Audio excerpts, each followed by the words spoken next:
Ladies and gentlemen, it's your friend Mike Brady from Oceanliner Designs, once again, standing on board the RMS Titanic.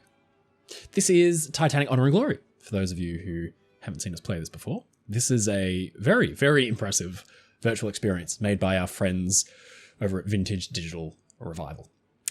We made a video called Titanic's Hidden Rooms that you guys really, really seem to like. It was cool to explore some of the less talked about, less known spaces of the ship. You know, there's a lot of Titanic content out there. People have, you know, talked about this ship to death, myself included.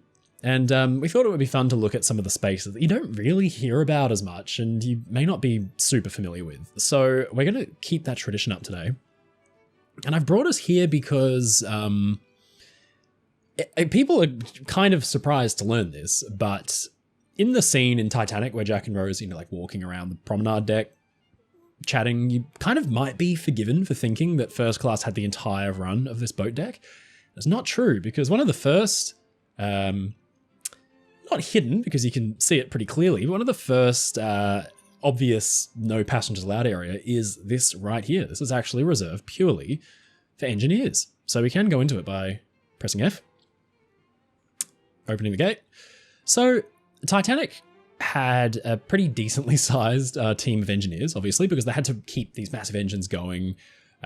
Turbines, which came later on, Titanic did have a turbine engine, but her two main engines outboard were triple expansion steam engines, and they needed a lot of tender loving care to keep running. They needed a lot of oiling all the time because you had these open crankcases that were just constantly going and going and going. You know, they could pick up dust. It could end up damaging the engine. They needed constant input to keep happy. So there needed to be a lot of like oilers and engine room guys whose job it purely was to keep those beasts alive. And what's interesting is this space in here is a deck house that houses the big, long skylight that goes all the way down to the engine room, which we've talked about before in this video. And then either side of the skylight were some rooms. So you could see in through this window here. I'm pretty sure there are water tanks on the other side.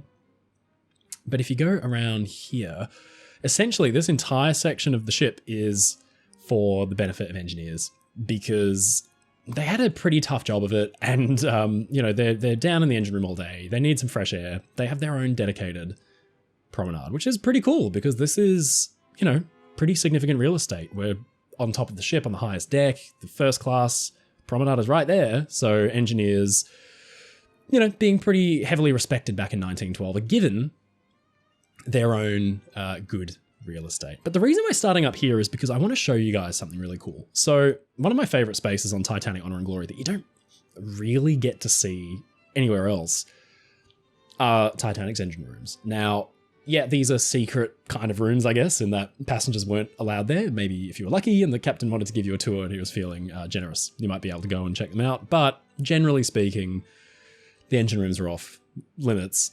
But they've also been talked about quite a bit. What hasn't been talked about so much is the turbine room. And the turbine room is one of these really interesting spaces because it's jammed full of stuff. So we're actually going to go down to the turbine room. And there are a couple ways you can get there.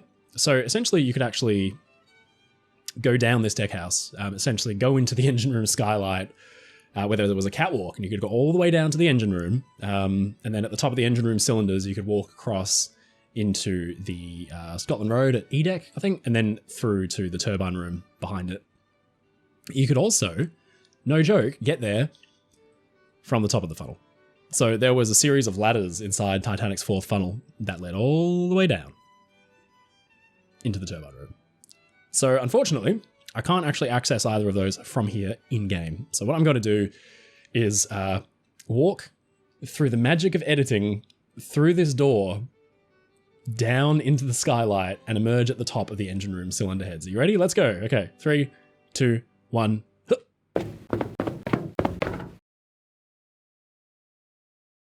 Okay, we just climbed all the way down from all the way up there. That's where Titanic's skylight is, the deck house we were just looking at. And we walked down this catwalk all the way down to the tops of the engine room cylinders. Now, these are the Titanic's two main engines. Port there, starboard there. Titanic broke up quite near to you. So actually this entire section of hull in front of us from here down basically doesn't exist anymore for a good couple of 100 feet, or if it does, it's in small piles crumpled on the bottom of the ocean.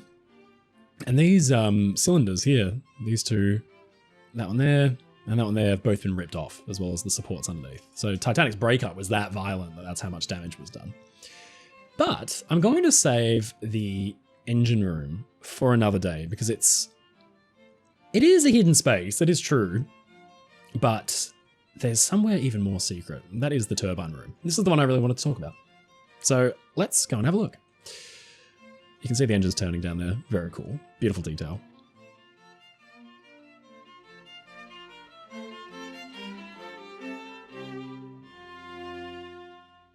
So if we walk up here, we're going to get to E-deck. And there's a big watertight door here. That's a very important watertight door. That's a main one. And these are the ones that were actually hand cranked shut, the horizontally aligned ones. But it's the compartment behind that we're interested in. And unfortunately, we can't actually go very far down into it. But we can patch ourselves on the top here and take a look at what we're seeing. So you can see daylight coming in from above. That is the top of the number 4 funnel. So you hear a lot about Titanic's funnel being, you know, a dummy, the 4th funnel, that it was only good for looks, that it was there just for, you know, vibes. It's not really true. There was a few things that it did. So first of all, the turbine room here had a big low pressure turbine in it. That would have been running fairly hot.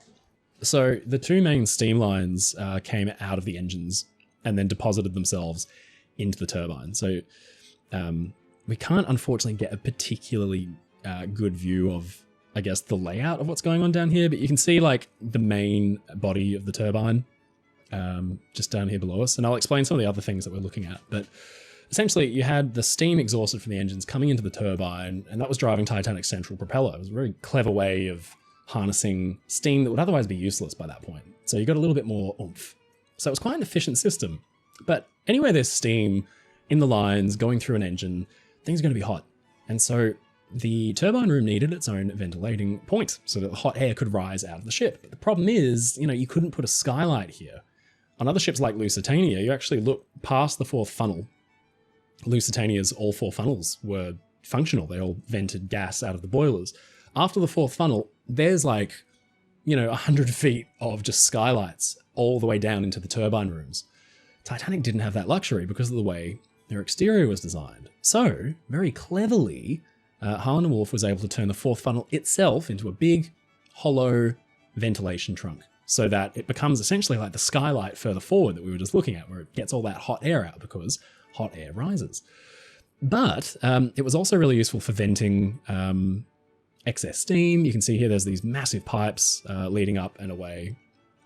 There are steam pipes. There's all kinds of stuff. There's galley flues. So, you know, a lot of this would have led down to the first class galley and the pantry where they were cooking all those hundreds of meals every day. So it could exhaust the smoke at the top of that. And then there was also a lot higher up on A deck, all the way up there where the first class smoking room was. There was the only operational, actual burning fireplace on the ship.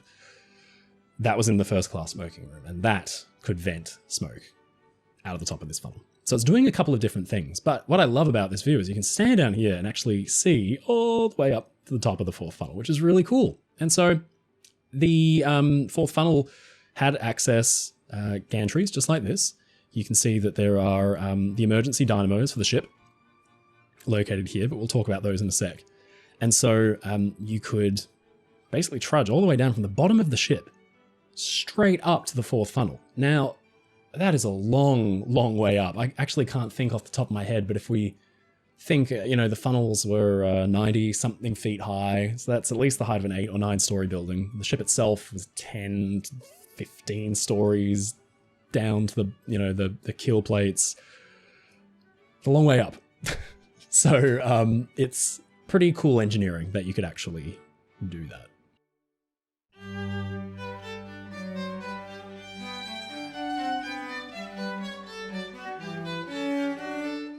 So yeah, they're trying to make use of all the space that they've got. You can see in here that there are some pretty basic stores and little like offices and things like that just nestled away.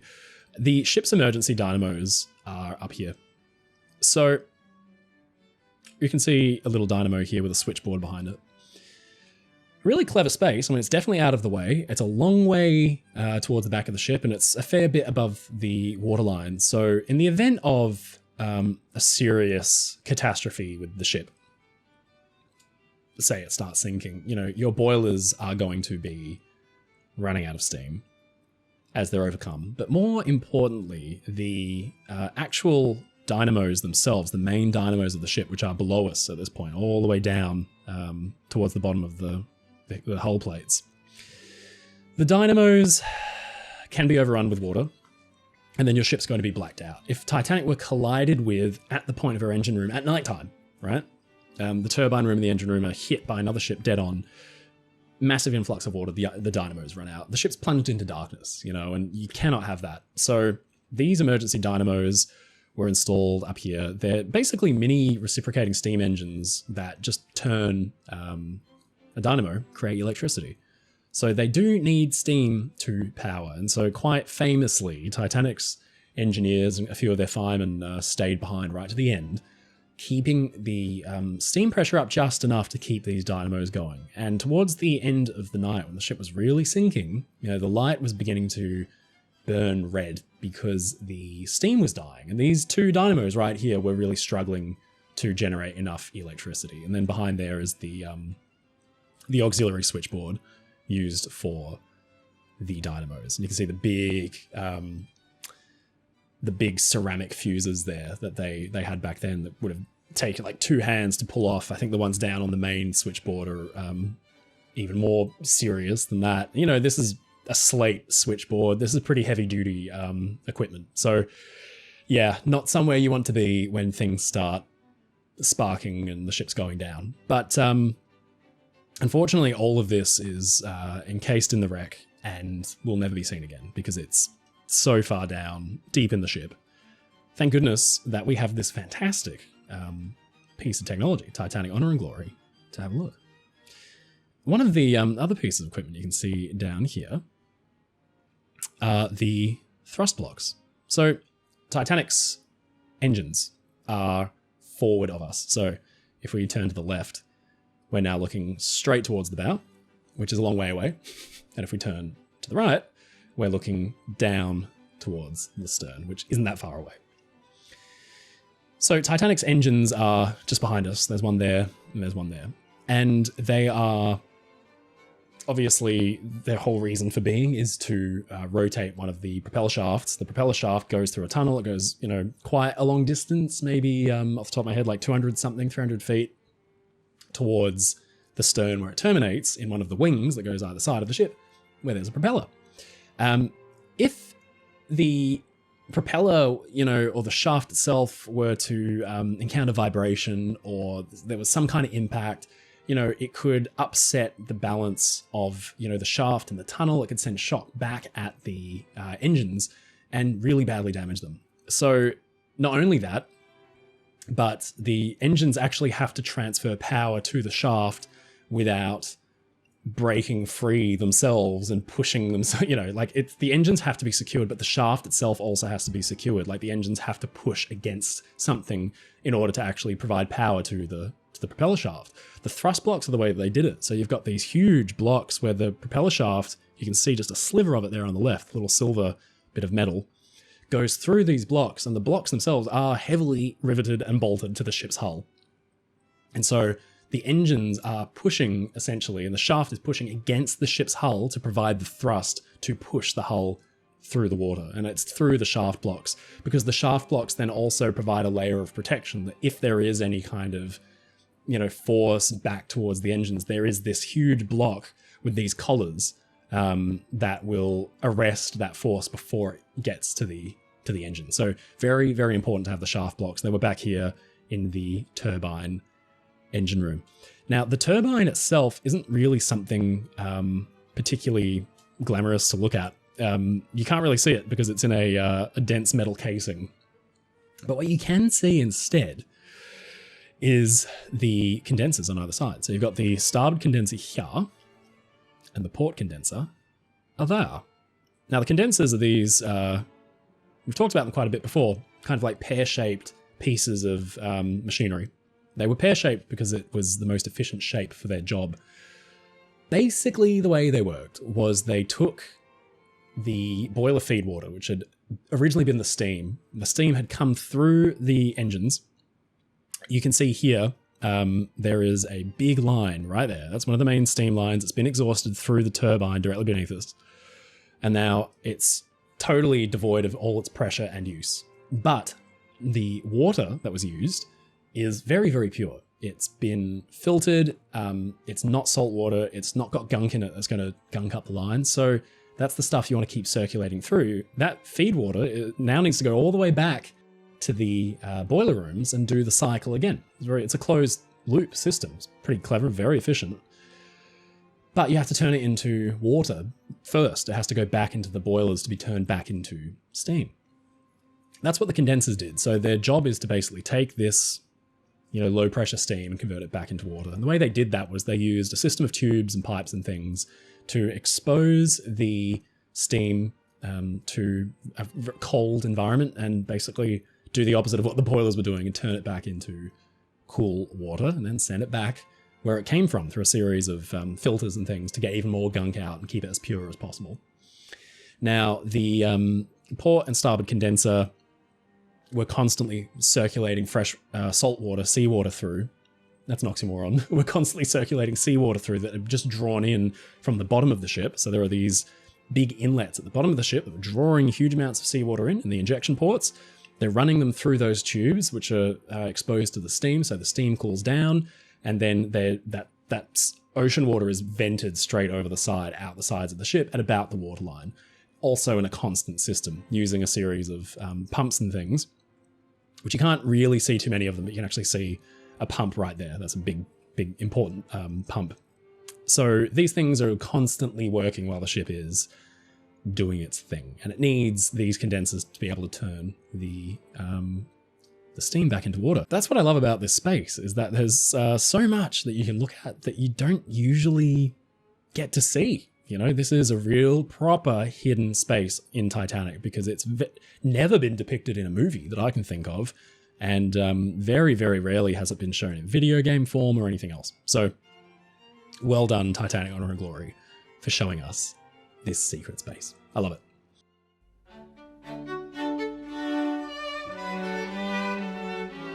Now, let's walk out here back onto E deck. So Scotland Road begins all the way back here. We showed this last time. Scotland Road is the main access corridor that really runs the length of the ship. They still have them on big cruise ships and ocean liners and things today. The Queen Mary 2 has got one. Fortunately, there are some portholes, so you can see being on E deck, we're at least one deck above the waterline. So Scotland Road had a lot of really cool little secret rooms hidden in there. So you can see here that there were spaces for different members of the crew to have their mess, So predominantly you would have crewmen and officers and things making use of this space. It does connect some of the third class rooms, but branching off of it, you have toilets for stewards and all kinds of things. But this is probably one of the better decorated rooms. Let me explain. This is the engineers' mess. Now, I mentioned that the engineers were a pretty special bunch. There were senior engineers, Chief Engineer Joseph Bell. He'd been with White Stuff quite some time. He really knew his business.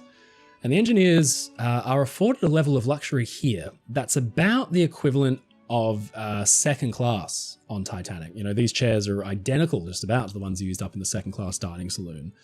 But the general layout of the room and the feel of it is quite luxurious. This would have been first class on ships not that long before, 6-7 years earlier. So the engineers are held in quite high regard because by this point in, the life of great ships, the days of sail have died, and the sailor and the seaman has been kind of reduced in the esteem of the importance of running a ship to kind of just, I guess they'd always been like tar monkeys, but they were really supplanted by the engineer. The engineer becomes this very important force for keeping these ships going. So we, of course, have King George's portrait looking down on us.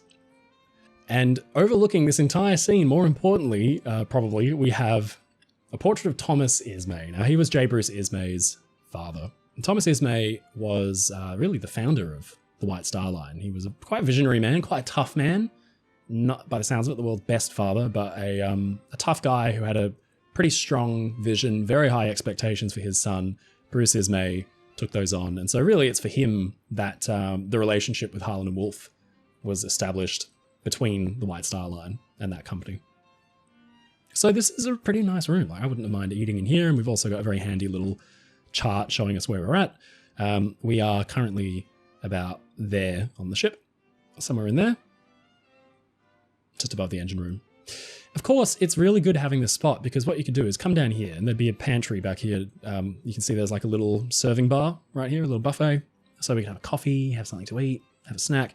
So if we had to get to the office, all we'd have to do to get to the engine room is walk out here and there you go. You're in the office. Pretty cool.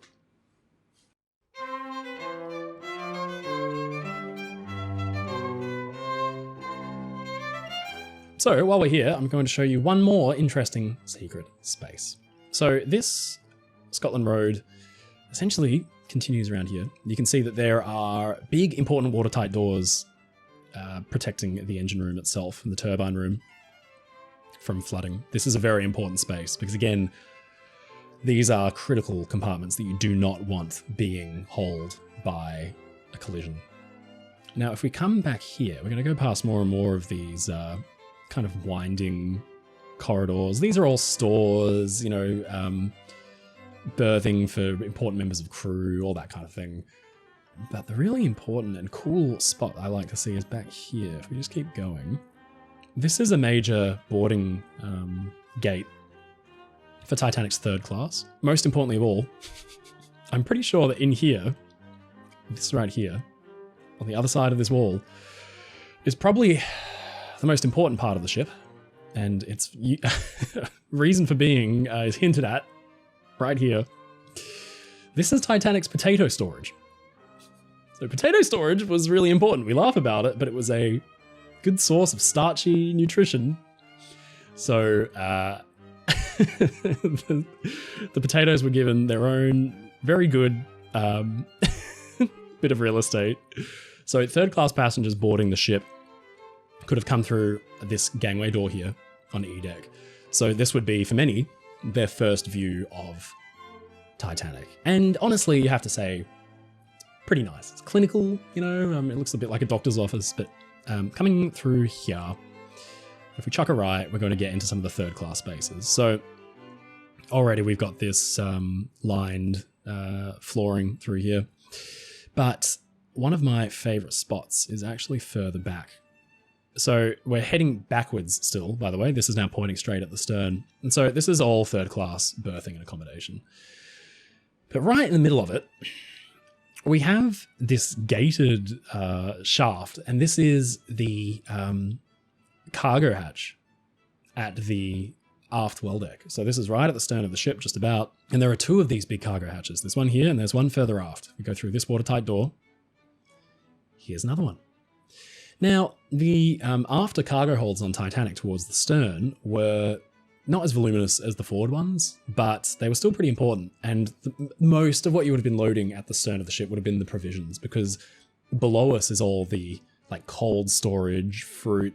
We saw the potatoes, bread, cheeses, wines, meat, flour, poultry, fish. There was tons and tons and tons and tons of the stuff because it was a 6-day voyage thereabouts, so 2,500 people just about eating 3 square meals a day. Some of those meals in first class were 10 course or 12 courses. Our friend Max Miller can comment more on that, but it's a lot of food. So it was all stored back here at the stern of the ship, but there were cargo hatches below us. There were things like book storage, basically storage for all kinds of things you can imagine. A big transatlantic steamship like this would have been rocking. So on boarding day, you can only imagine how chaotic and loud these hallways would have been. The people coming in through that boarding point back there, trying to find their way through, you know, your cabin is going to be one of these somewhere off the side of the, you know, the main passageway. You come out here, you're walking past and there's big crates of stuff being lowered straight down past your head, straight past you. It's, you can imagine the chaotic kind of nature of boarding. But what I really like about this part of the ship is that we're now getting so close to the stern that the ship's really beginning to cut in. So you can see, you could essentially walk up this wall. It's so shallow. And the stern gets so flat, I think it's at this deck or the deck above, because of the fact that it's a counter-stern ship, that it cuts in and under.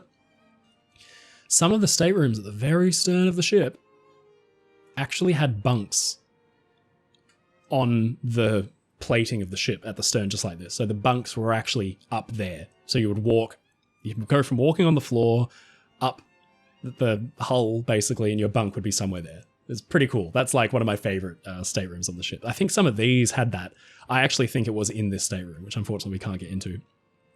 But this is really like the third class hub. This is where many of them live. There was more berthing further forward. If we have a look, we are on E deck here. So at the moment we are right here at section P. It looks like we can go to cabin 147. So we might go and have a quick look at that. So we're all the way back here. But if we look, there's the potato storage. Told you. You can see Scotland Road continues all the way forward, and there is more third-class berthing at the front of the ship, but we will only have a look at these ones. So, big third-class entrance. That's basically one of the main third-class staircases, because you can see it goes down to F deck, the deck below, all the way down to G deck, and all the way up to the, basically their promenade up on C deck. But if we have a look down here, we will get to go and have a look at one of those staterooms real quick. Here we go.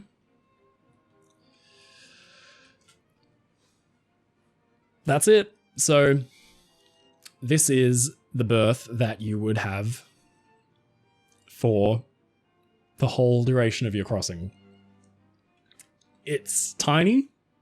Privacy doesn't really exist. You can see that with these cabins for ventilation purposes, the actual deck, basically the bulkhead, the wall of your cabin doesn't reach the deck top. It stops at the beams.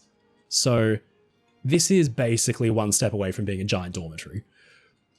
It's only partitioned with these thin wooden walls. So every cough, every sneeze, someone being seasick, you would have heard all of it.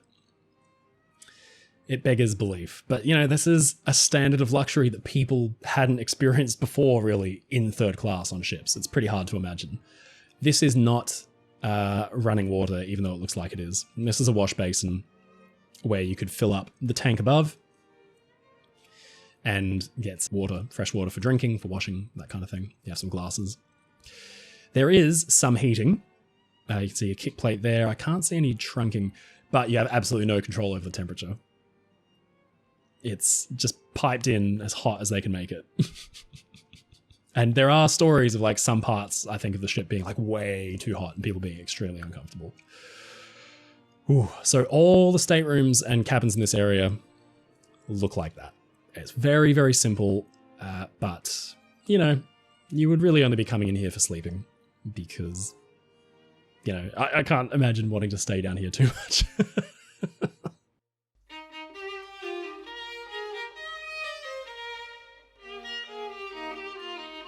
So those are some of the very interesting spaces that you don't really see depicted too much. They're not really in films.